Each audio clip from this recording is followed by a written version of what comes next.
Selamat sore untuk kita semua.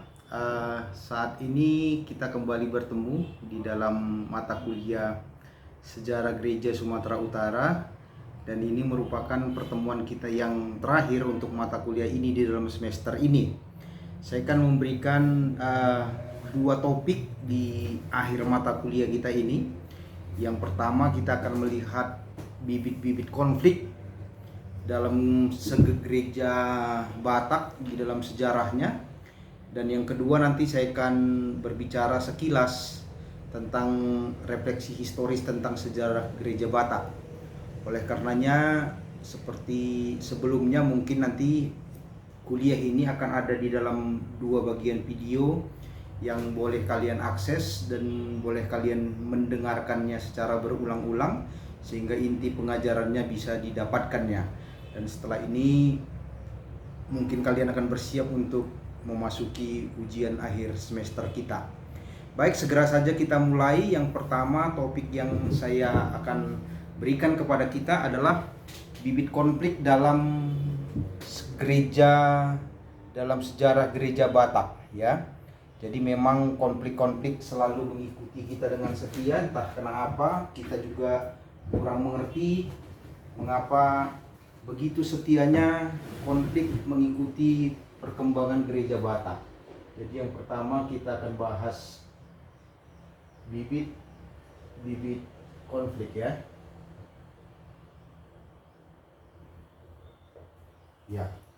Nah, yang kita maksud di dalam pelayanan kita di gereja Batak, memang berbagai macam kelompok sering menjadi pemicu. Jadi sering kali memang ada kelompok-kelompok yang terjadi di dalam gereja kita, dan ini sering kali menjadi pemicu konflik-konflik yang ada di tengah-tengah gereja kita. Nah, yang pertama kita akan sebutkan itu sebagai musuh-musuh gereja sebetulnya.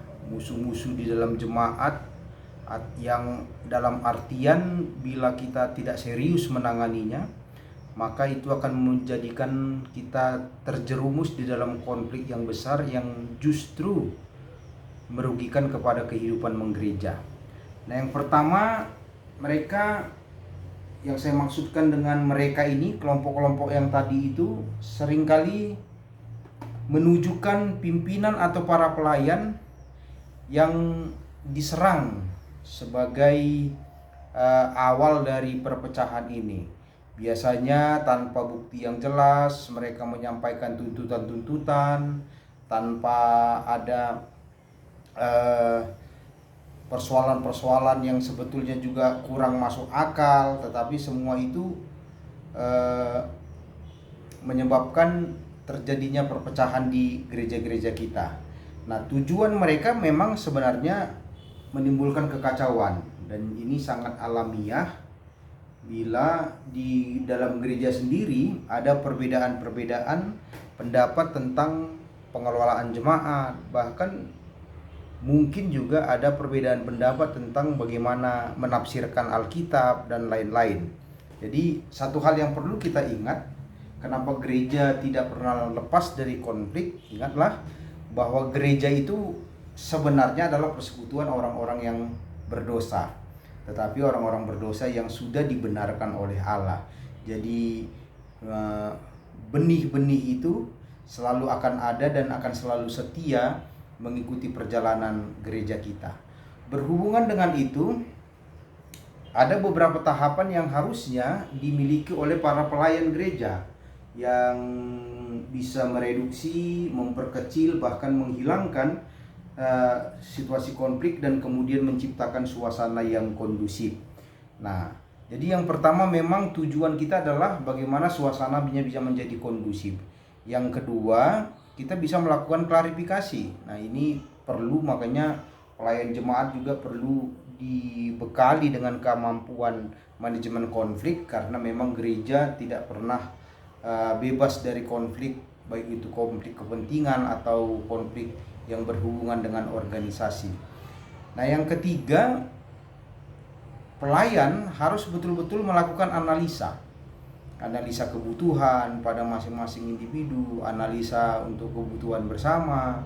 Nah, itu penting untuk meredam konflik di satu gereja. Lalu kemudian pelayan gereja juga harus membangun kekuatan yang positif. Artinya kekuatan positif bahwa semua penyelesaian harus selalu didasarkan kepada ajaran dan kepercayaan yang sebetulnya kita hidupi di tengah-tengah gereja kita itu. Lalu kemudian bila para pelayan juga nanti pada akhirnya menemukan gereja yang selalu berkonflik, ya gunakanlah konflik-konflik di masa lalu sebagai cara kita belajar untuk menghadap masa depan. Dan kita percaya gereja Tuhan ini akan selalu dilindungi oleh Tuhan, dan itu menjadi kekuatan kita untuk melakukan serangkaian perlakuan-perlakuan menuju gereja yang bebas konflik pada akhirnya. Nah, dalam hubungan dengan tema yang saya sampaikan tadi itu, sebetulnya ada beberapa hal yang menjadi pokok perhatian di dalam gereja Batak bila kita ingin menelusuri itu yang terjadi di tengah-tengah gereja Batak. Yang pertama yang perlu kita ingat adalah bibit konflik sudah bersemi di tengah gereja Batak sejak pendirian dari gereja ini. Artinya sejak para misionaris datang dan gereja Batak lahir dan bertumbuh di atas realitas hidup orang Batak, maka sebenarnya bibit-bibit konflik sudah mulai bersemi di sana. Nah, yang kedua, para pelayan jemaat Tuhan, terutama para pelayan penuh waktu, pendeta, guru huria, Bible Pro, diakones, dan evangelis dan sintua tidak pernah bisa luput dari bahaya konflik yang terjadi di tengah-tengah kehidupan gereja, karena memang kita ada di sana, di dalam komunitas gereja itu sendiri. Nah, kemudian beberapa hal yang dianggap sebagai titik rawan dari berbagai konflik itu juga harus kita perhatikan.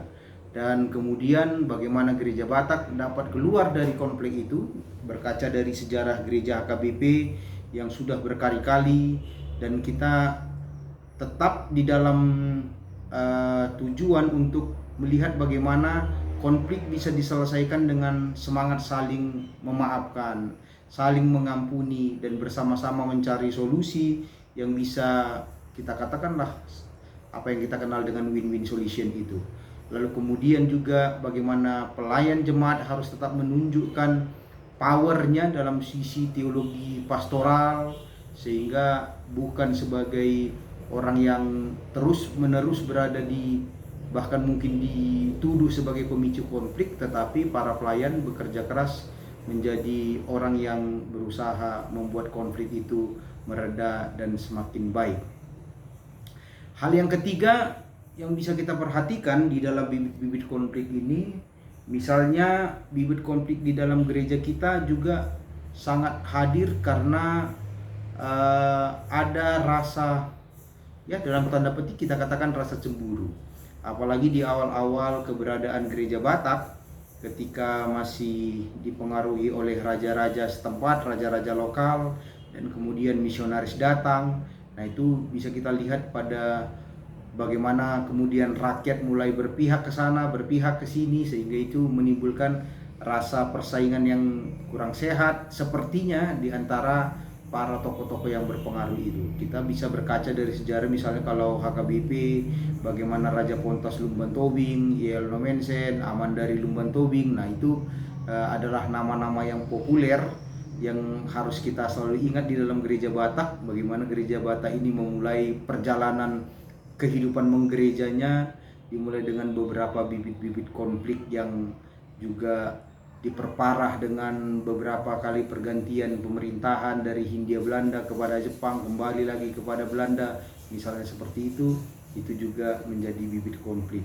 Seiring dengan perkembangan waktu itulah kemudian gereja menelurkan apa yang kita sebut dengan RPP, Ruhut Parmahanion Dohot Pamicangon, di tengah-tengah gereja, hukum siasat gereja. Nah, dalam sejarahnya memang kita tahu HKBP dulu punya Ruhut Parmahanion ini, yang kemudian berubah menjadi Ruhut Parmahanion dan Pamicangon, dan sampai hari ini kita belum pernah merevisi itu sebetulnya, sehingga ini juga menjadi PR bagi kita, secara khusus juga untuk saudara-saudara yang nanti akan mungkin terjun sebagai orang-orang yang melakukan pelayanan di tengah-tengah gereja Batak. Nah, jadi kita juga ingat dalam menjalankan selalu akan ada pihak yang pro, selalu akan ada pihak yang kontra, sehingga bagaimana keputusan kita bisa membuat orang merasa lebih baik dengan tidak melupakan kebenaran yang sesungguhnya yang harus dihidupi. Itu yang menjadi pergumulan yang akan terus menerus. Jadi saya mau katakan selamat datang di dalam pergumulan yang akan terus menerus mengikuti kita dengan setia ketika kita masuk di dalam kehidupan menggereja ini. Kita ingat misalnya HKBP dulu sudah saya ajarkan atau saya ceritakan di dalam kuliah-kuliah kita sebelumnya. Ada Sultan Madu Panggabean yang kemudian nanti akan melahirkan HCHB, yang kemudian menjadi HKI. Ada juga tokoh-tokoh lain yang melahirkan Punguan Kristen Batak di Jakarta. Ada juga Hesekiel Manulang yang melahirkan Hatopan Kristen Batak. Ada juga Hercules Marbun dan kawan-kawan yang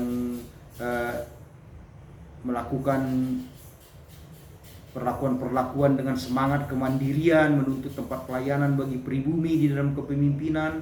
Bahkan muncul juga konflik dalam pengelolaan pendidikan HKBP misalnya, yang kita kenal dengan kasus Nomensen School Vereniging di Tarutung, dan juga berbagai konflik yang ada di sinodal atau hatopan kita, konflik yang berlangsung dari tahun 60-an hingga 90-an sampai lahirnya GKPI misalnya, dan perpecahan-perpecahan di kalangan di para penuh waktu, yang apa yang disebut dengan Pak Retreat sebenarnya.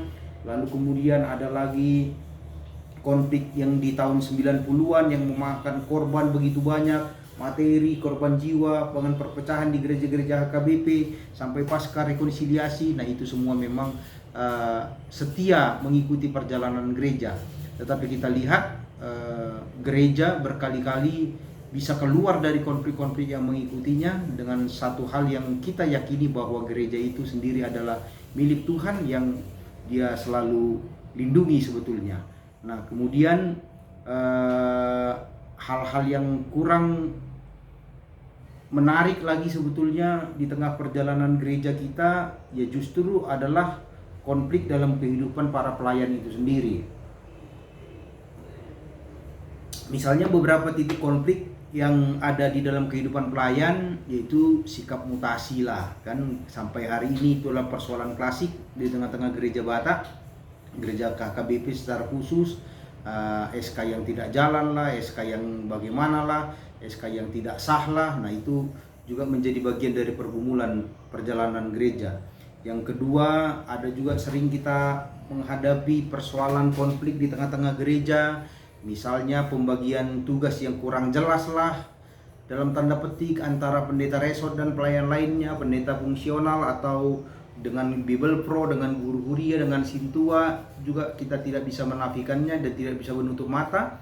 Ada banyak konflik yang terjadi seperti itu.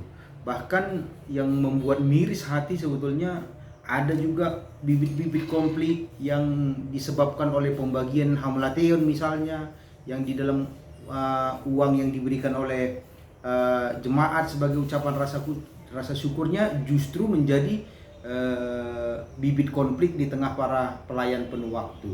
Lalu kemudian penata layanan dalam tugas-tugas para artawan, administrasi gereja, bahkan pengelolaan aset gereja, itu juga menjadi konflik. Lalu juga bagaimana kita melihat tidak sinkronnya kadang-kadang rapat paraladu dengan rapat huria, dengan persoalan-persoalan yang ada di tengah-tengah gereja.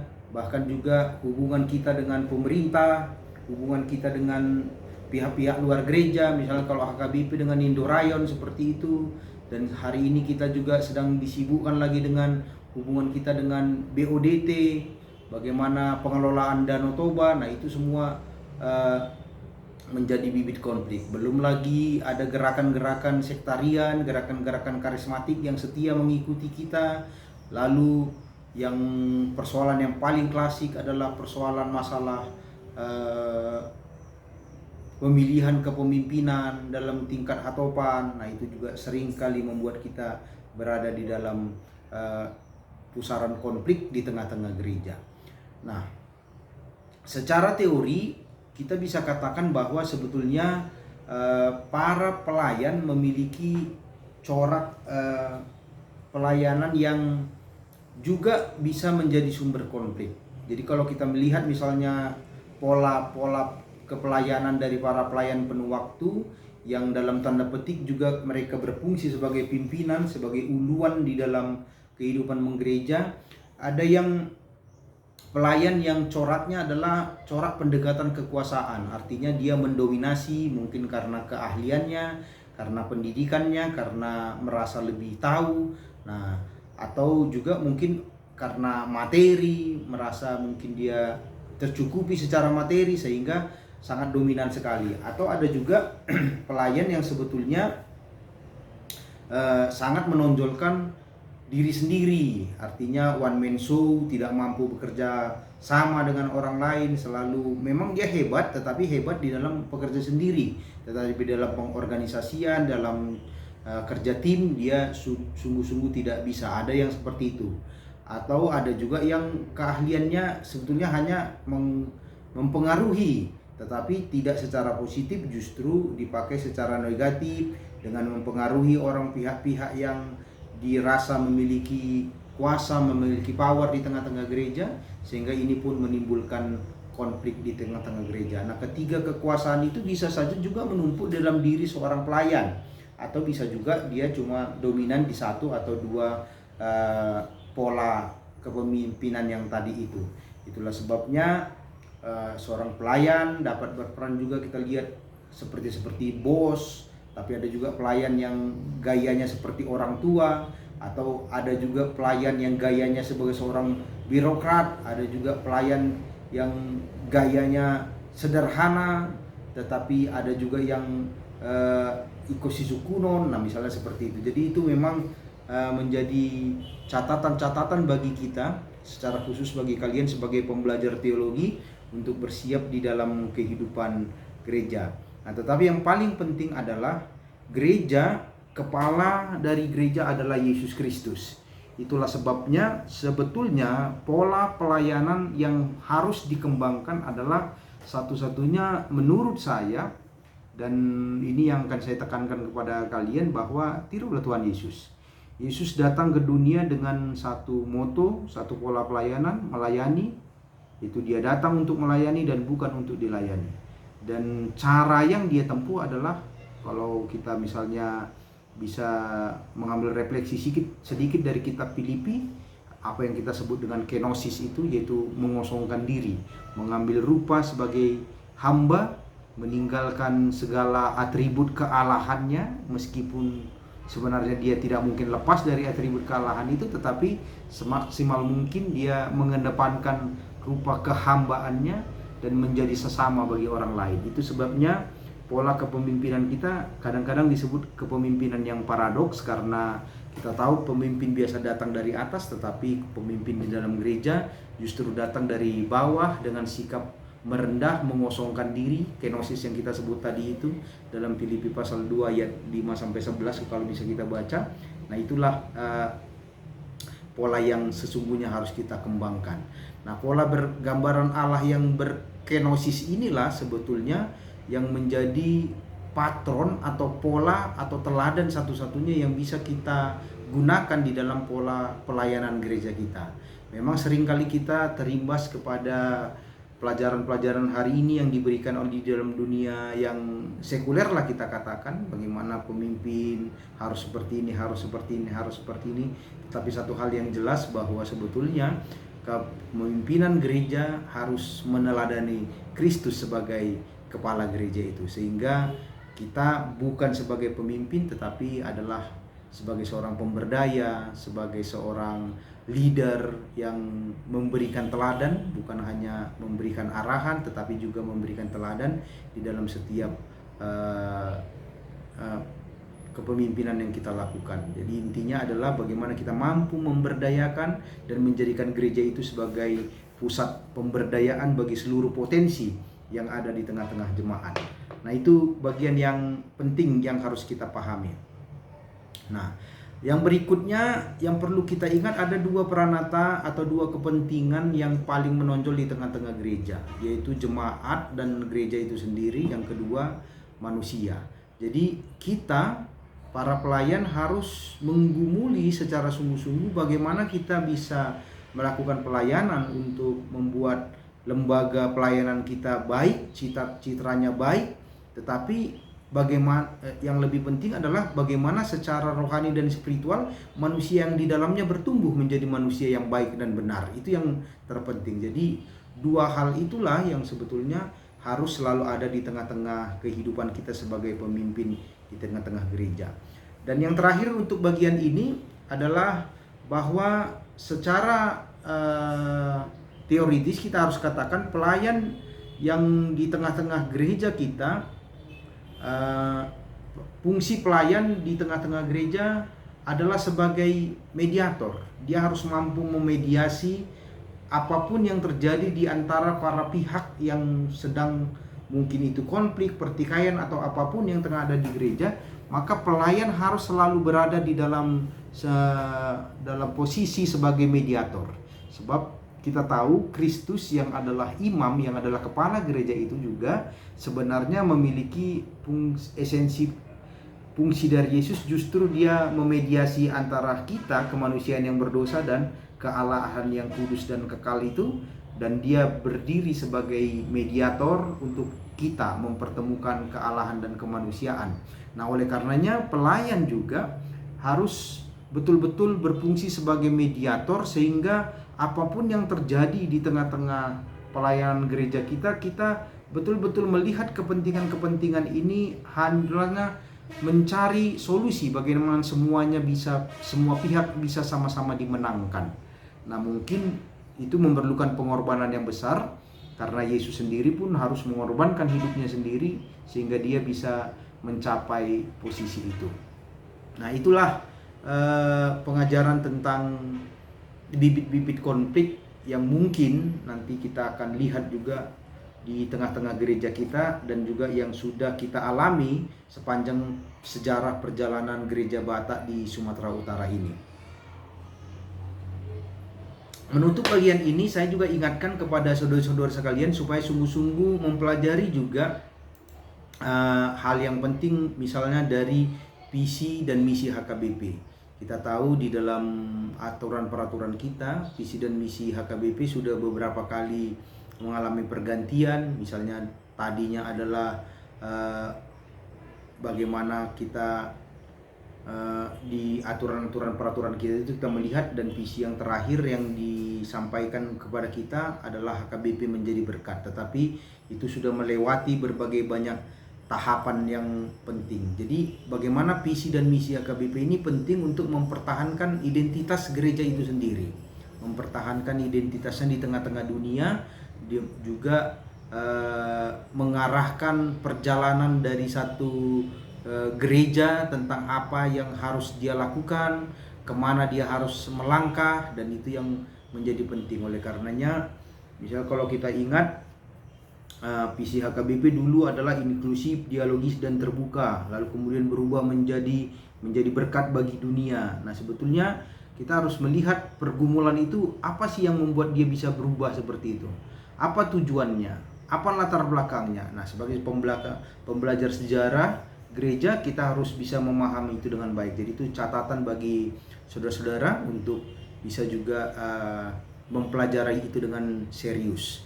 Nah, akhirnya mungkin saya akan berhenti sampai di sini untuk topik yang pertama ini. Saya akan melanjutkan di video selanjutnya untuk topik yang terakhir, seperti yang saya katakan tadi, yaitu sebagai refleksi kita lah, bagaimana tentang pengajaran kita sepanjang satu semester ini. Sebetulnya harus kita lakukan bersama-sama, tetapi saya akan membagikan refleksi saya, yang dari situ mungkin saudara-saudara bisa mendapat masukan juga untuk membuat refleksi perjalanan kita dalam sepanjang pembelajaran kita tentang sejarah gereja di Sumatera Utara pada semester berjalan ini. Dan akhirnya saya akhiri video ini sampai di sini, dan saya berharap saudara akan tetap setia untuk mendengarkan dan melanjutkan kepada video yang berikutnya, sekaligus video yang terakhir di dalam pengajaran mata kuliah sejarah gereja Sumatera Utara untuk semester ini. Selamat sore, terima kasih saya ucapkan untuk perhatian kita. Horas.